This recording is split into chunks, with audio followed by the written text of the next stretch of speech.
कि अगर इस तरह विराम अवस्था में ड्रिंक को रोके हुए, अब इसकी अवस्था क्या है? विराम अवस्था है कि गति अवस्था? विराम अवस्था। कौन अवस्था? विराम अवस्था। बल क्या कहता है कि बल एक भौतिक कारक है, यानी फिजिकल एक्टिविटी कर रहे हैं। फिजिकल एक्टिविटी में क्या है कि अगर इसकी स्थिति में परिवर्तन कर दे, स्थिति कहने का मतलब कि अभी विराम में इसको गति में ला दे, किस में ला दे? गति में। अगर इसको गति में ला रहे हैं तो क्या ये ऐसे चल रहा है? Yes sir. बोलो। Yes sir. अगर ऐसे चल रहा है तो क्या इसकी अवस्था में परिवर्तन आया कि नहीं आया? आया।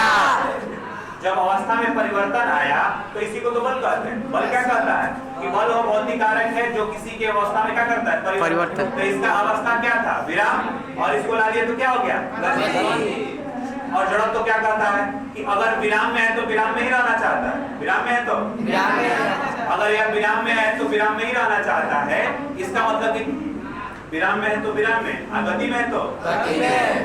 जब तक इस पर कोई बाह्य बल ना काम करे। बताओ क्या बल का परिभाषा देता है कि नहीं देता? देता है। तो वही चीज है कि अगर इसको चला रहे हैं तो यह बल के परिभाषा से यह नाच रहा है तो नाच रहा है जब तक इस पर कोई बाह्य बल ना करे। इसको रोकने के लिए क्या बाह्य बल लगाया गया कि नहीं लगाया गया? लगाएंगे।